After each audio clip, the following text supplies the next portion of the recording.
Welcome to Ag East of Salem. I'm Troy Nelson, ag engineer from South Dakota State University. And I'm Scott Pearson, agronomist from Brown Institute. And today on Ag East of Salem, we're going to talk about the benefits of fertilizing with anhydrous ammonia. No, we're going to talk about organic farming and the use of natural fertilizers. Farming, Troy? Weren't you at the meeting last night when we talked about anhydrous ammonia? I got a mosquito on my tongue. Yes, I was at that meeting, and after you left, we changed it all. And we're going to talk about aphids and Russian beetles and earthworms and the use of caterpillars and those fuzzy woolly bully things that we sprayed for and everything died. Well, after you went to have sex with the sheep, the rest of the production staff and I talked about how we were going to talk about anhydrous ammonia today. I think you're using that. Cut! What? There's some money here. Cut! Jesus, look how much taller I am than you guys. Look at, wow. Anyway, you two dummies need to stop your dang fighting on the TV. Well, Luke, I'll stop fighting with Troy as soon as he agrees to have a show on anhydrous ammonia. Well, Luke, I'll agree to quit arguing as soon as Scott decides to do our proper show on organic farming. No, Troy and Luke, we're going to do a show on anhydrous ammonia because that's what I prepared for this week. That's a bad show, Scott. Anhydrous ammonia is used for making that dope the kids are taking nowadays. They're snorting and smoking. Oh, shut up, both of you, geez. I gotta get off this rock. I got an idea for the show. You two shorties need to each do your own damn show. See, that's a good idea, ain't it? I think that is a very good idea, Yep. Luke. It'll be a better show. Especially when I have my own show. After mine.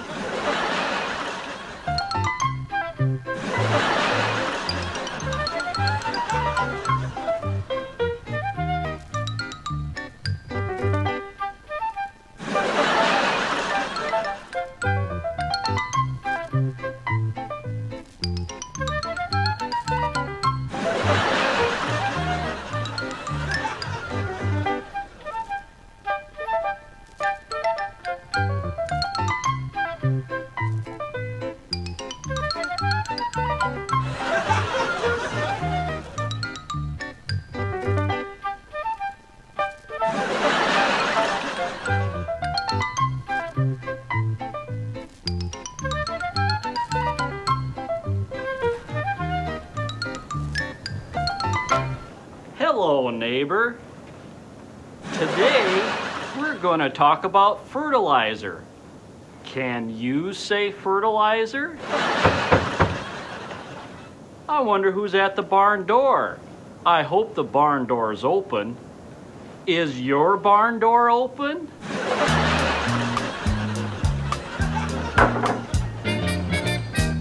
Why, it's Lyle Hetland.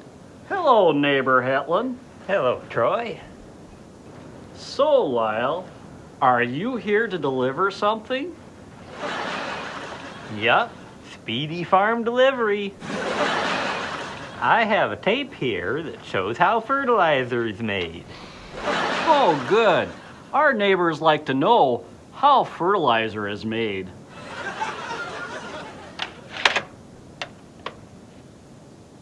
So, Lyle, what is happening here? Well, Troy, just watch. Oh, it comes out of that hole. Does it come out of any other holes? I know some people where it comes out of their mouths. I know some people who have it for brains. That was a very interesting tape, Lyle. I'm glad you brought it over. You're welcome, Troy. Now I've got other speedy farm deliveries to make, so I'll see you tomorrow. Very good. Thank you, Lyle. Wasn't that fertilizer interesting? Oh, I hear the rooster. Randy Rooster is telling us it's time for the show to end today. Thanks for coming to Mr. Nelson's neighborhood. See you later.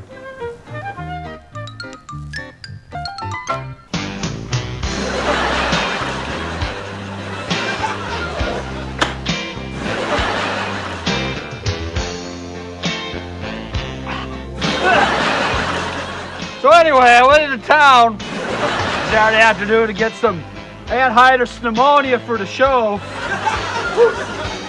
And instead of going to the Senex there, I just stopped off at the liquor store because, you know, I just figured, what the hell? This farming, this is just a waste of money and time. I'm never gonna make any money doing this. I only do it because I'm just so damn lazy. The crops, they just never grow. It's not gonna rain this year. I know it's not gonna rain. And I'll just be planting dirt again. And the AFCF, they won't give me any money. I'm just sick of this farming bull. And you can't even get a woman when you're farming, because you tell a woman you're a farmer, they just laugh at you like they want to come in and live on a farm. Scott! I just heard that Luke Garoo is dead!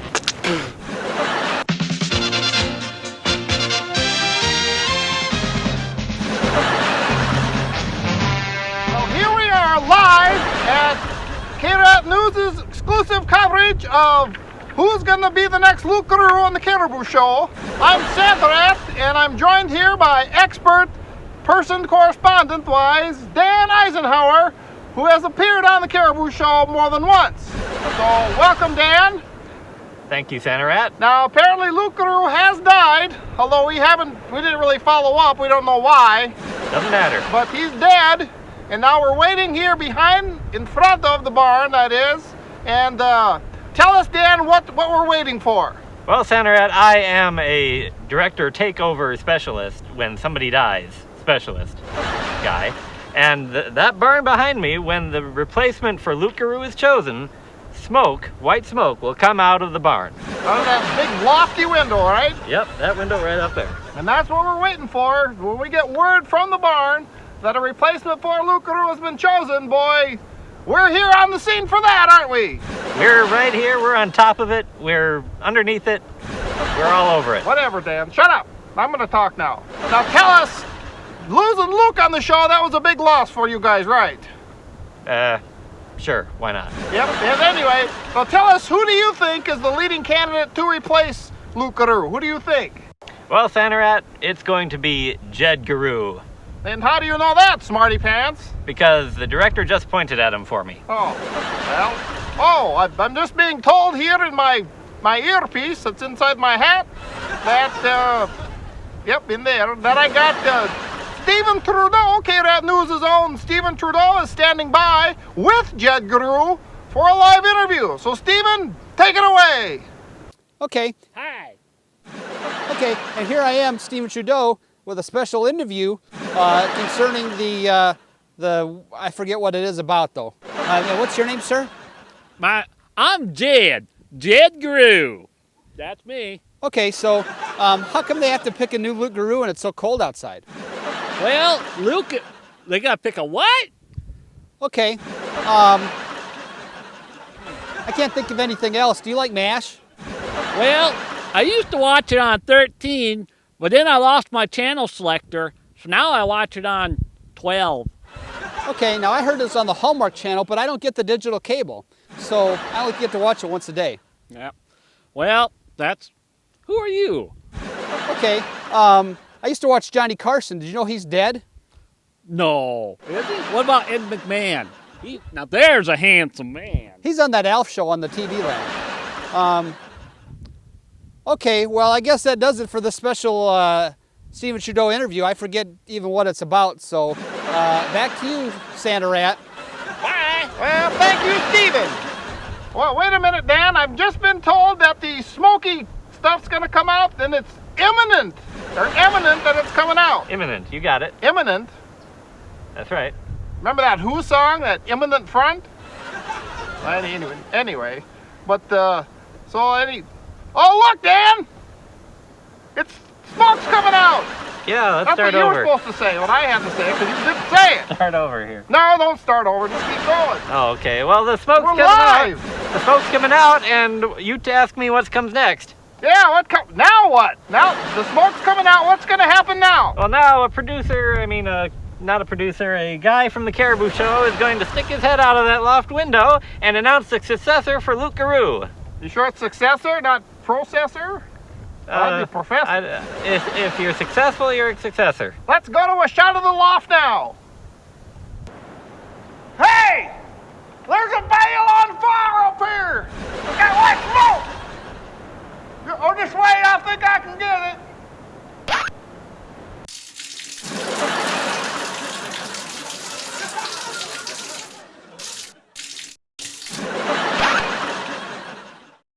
There, I got on my hat!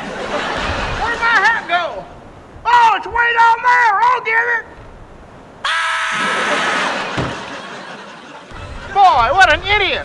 But let's see if we can get Stephen Trudeau to get over there and talk to Luke and find out what's going on. Hello, and welcome to another very special Stephen Trudeau live interview special. I'm your host, Stephen Trudeau. Oh. Oh, there's my hat. Okay, and here we have, What? and what's your name, sir? Just wait, I'm busy. Okay. There. Okay, so Perfect. what's your name, sir? Well, I'm Luke Garoo, Slipperdee. You should know that. Been on your show about 4 times. That's right. I kind of forget again what I'm doing here. Yeah. We could take some kind of medicine, maybe. Okay, so, you fell out of that window? Yeah. That hurt. Guess what? Chicken butt?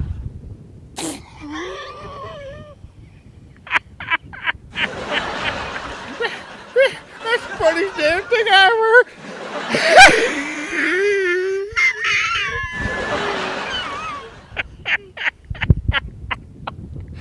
Woo! Okay, so, how come you're not dead? What do you mean? Dead? I ain't dead. I'm alive. Okay, everybody thought you were dead. Really? How come? Because that's what they told me to say, I guess. Oh, you're stupid. I wasn't dead. I'm not dead. I'm still not dead. Okay, well, if you're not dead, then what were you doing?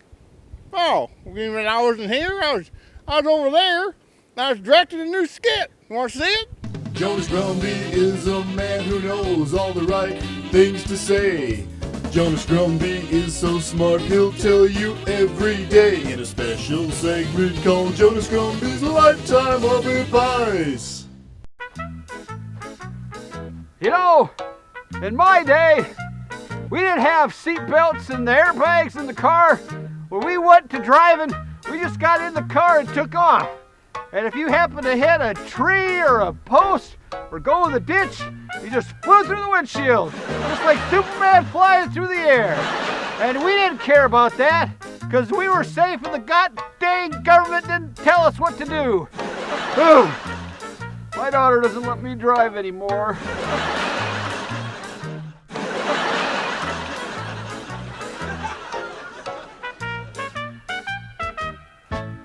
Jonas Grumby's Lifetime of Advice. With all the problems and complexities in the world today, everyone occasionally needs help. And if you find yourself in this situation, the only person you need to turn to is the man named after helping, Mr. Helper. Help is on the way. Hello, Mr. Helper? There's a man who is trying out for his high school basketball team, and he needs your help. Okay.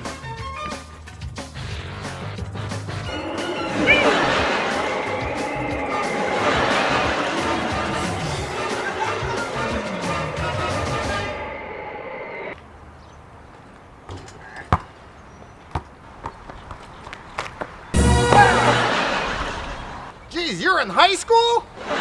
Well, I keep failing health class. Well, I'm here to help you. Got game! Well, Mr. Helper, what are you going to teach me first? Well, your first lesson is you should play in a court that doesn't have so many turtles on it. Because you remember what happened to Chuck, don't you? La la la la la la la la la la. Oh look, a turtle.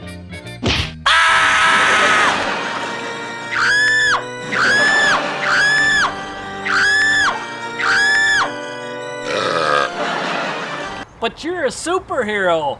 Superheroes don't get hurt. You're right, teenager. So the first thing I'll teach you is how to slam dunk. Here I go.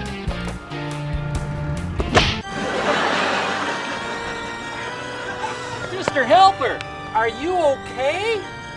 Is there anything I can do to help? Well, I heard somewhere that if you put money next to a broken ankle, it helps keep the swelling down. So, quick, give me all your money. Oh, anything to help Mr. Helper.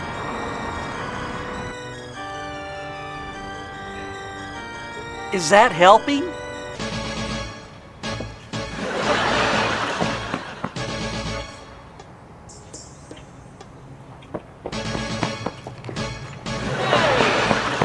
So if you need help of a general nature, call the man with helper written with permanent marker on the bucket he wears on his head. Call Mr. Helper. Hello, I'm Louis Hermanson, and I'm here to tell you about irritable bowel syndrome. No, I'm not going to tell you about cures or support groups for irritable bowel syndrome. I'm going to tell you how to use irritable bowel syndrome as an excuse to get out of almost any negative situation. How can that be, you ask? Well, that's easy. Irritable bowel syndrome, or IBS, is the choice to use because unlike other excuses, no one will ever check if you're telling the truth about IBS. But don't take my word for it. Take a look for yourself. Say, Bill, I'd really like to go to your nephew's kindergarten graduation, but I have to teach orphans. Oh, really?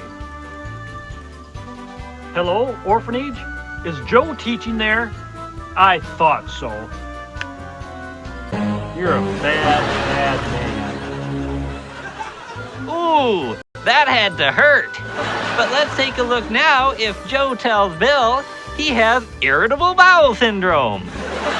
Say, Bill, I'd really like to go to your nephew's kindergarten graduation, but I have irritable bowel syndrome. Oh, really? In fact, I have to go to the can right now if you want to see for yourself. Oh, no, that's okay. So you see, IBS is the excuse to use every time you have to get out of one of life's unpleasant duties, like this. I could really use your help over here on the fence. Well, Bill, I'd really like to help you, but I have irritable bowel syndrome. Yeah, I can't come into work today because I've got irritable bowel syndrome. Well, if you'd rather have me come in and if people wouldn't be offended by the wretched stench that'll be coming out of the bathroom, I'm sure I can make it. No? Okay, well, I'll see you tomorrow then. Bye. Hey, Joe. These words are hard. Can you help me sound some of these out? Well, Bill, I'd really like to help you, but I have irritable bowel syndrome.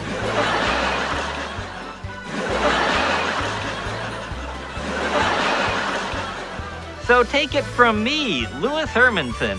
If you need an excuse, use irritable bowel syndrome. Yep, that was pretty good, Louis, but could you try it again? Oh, I'm sorry, I can't. I have irritable bowel syndrome.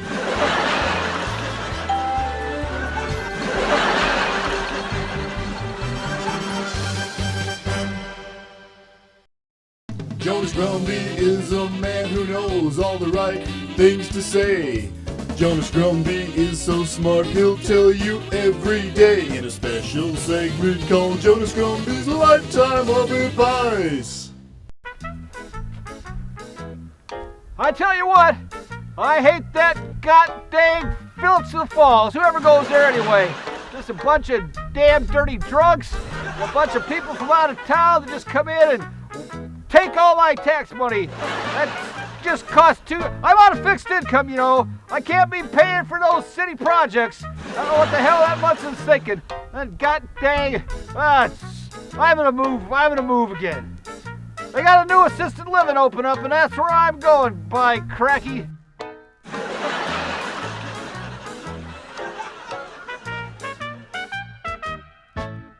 Jonas Grumby's Lifetime of Advice.